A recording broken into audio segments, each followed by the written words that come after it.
వీళ్ళు ఏదో అన్నారని పూజలు పునస్కారాలు మానేయడం, స్తోత్రాలు మానేయడం, దేవుడి దగ్గరికి వెళ్ళడం మానేయడం అనేది బలహీన పడిపోవడం. అలాగని వాళ్ళకి ఎదురు చెప్పాల్సిన అవసరం లేదు.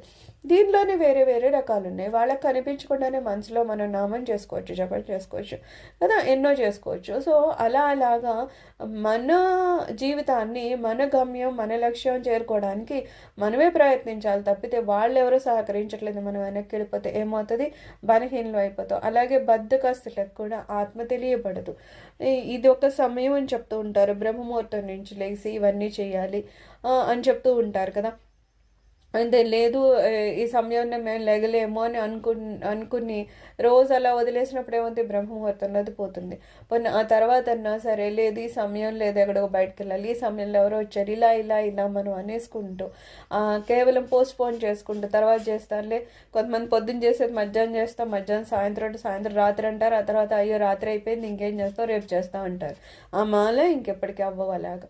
సో అలా ఏం కాకుండా అదంతా బద్ధకస్తుల పని అనమాట. అయితే ఏంటి, మనకి చాలా తేలికమైన మార్గం ఏంటి, నువ్వు ఏ పని చేసినా ఆఖరికి నువ్వు పడుకున్నా సరే నువ్వు చేసుకోవడానికి చాలా అనువైన ఒక పద్ధతి చెప్పారు కదా. ఒక నామం తీసుకో, ఏది నీ ఇష్టదైవ నామమో అది నువ్వు తీసుకో. అప్పుడు నువ్వు కూర్చున్నావా, తింటున్నావా, తాగుతున్నావా, పడుకున్నావా, అదేంత సంబంధం లేదు. అది చెప్పుకుంటూ ఉంటే కూడా నువ్వు ఆధ్యాత్మిక మార్గంలో ముందుకెళ్తూ ఉంటావు కదా.